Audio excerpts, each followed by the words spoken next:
अब तो ना नहीं कहोगे तुम। इतने मार्ग आ गए हैं, विविधो मन्युर्येषाम् इत्ते। किसको मानोगे तुम? अब तुम्हारे पास बहाना नहीं कि तुम्हारे पास कुछ था नहीं इसलिए तुमने गलत कर दिया। अब तुम्हारे पास मार्ग है तो इन मार्गों को चुनो तुम, इन मान्यताओं को कर्म, इसलिए उचित स्थान पर स्वतः चले जाओगे। बड़ा हूँ इसलिए रोक रहा हूँ कि आवश्यकता पर जहाँ है वहीं करो। इधर मैं तुम्हें जाने से रोक रहा हूँ तो मतलब स्वतः ही अच्छे मार्ग पर चले जाओगे, उचित मार्ग पर, उचित पतंती ही है। स्वतः ही उचित तरीके से रहोगे, स्वतः ही, क्योंकि मैं बड़ा हूँ इसलिए कह रहा हूँ कि सबसे बड़ी आवश्यकता है, उस आवश्यकता के लिए करो, इसलिए ही उचित ही से स्वतः ही उचित रहने लग जाओगे। अपनी आवश्यक बड़े के लिए स्वतः ही झुकने लग जाओगे, जैसे कि बड़े भाई के लिए झुकने लग जाते हैं। आदर में बड़ा है इसलिए स्वतः ही आवश्यकता समझकर बड़े भाई के समक्ष झुक रहे हैं कि हाँ, इनसे मुझे बहुत कुछ सीखने को मिलेगा। इसलिए स्वतः ही जो कार्य हो जाए ना वो सबसे बड़ा है और उसके साथ हमें चलना चाहिए। तो ये पतंती पतंतु गच्छन्तु, बुरे से हटना और अच्छे के और बढ़ना ही हमारा वास्तविक पथ है, पतंती। तो स्वतः ही समक्ष आवश्यकता रूप में झुक जाए। अब आते हैं वस्य इष्टिय।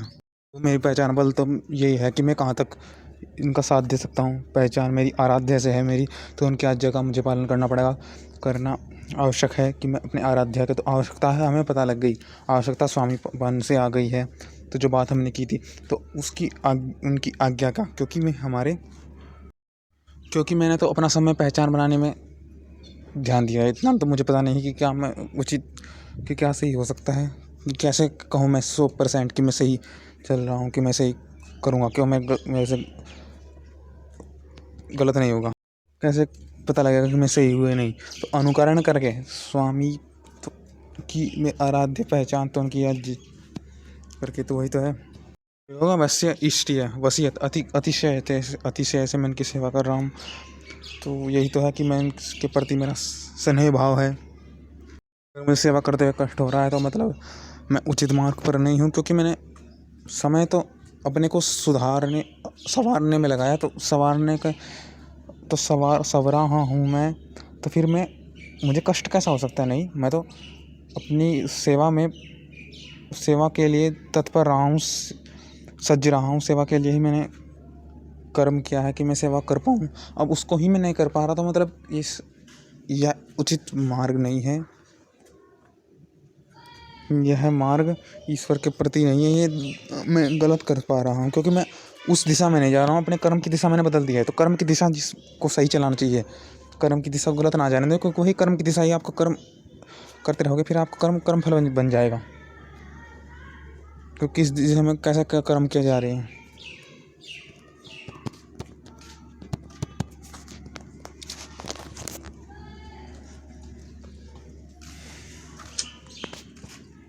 कि हमारा दिशा से हम भ्रमित ना हो जाए। जैसे कि कहा गया, जैसे उड़ाए हुए पक्षी दूर जाके बसते हैं, वैसे क्रोधी मुझसे दूर बसे और मैं भी उनसे दूर बसूं, जिससे हमारा उल्टा स्वभाव और धर्म की हानि कभी ना हो, जिससे कि हम दिशा से हट ना जाएं, विपरीत कि हम धर्म की हानि, उनके मार्ग में चल गए, अधर्म से हम जुड़ गए, ऐसे मनुष्य से कि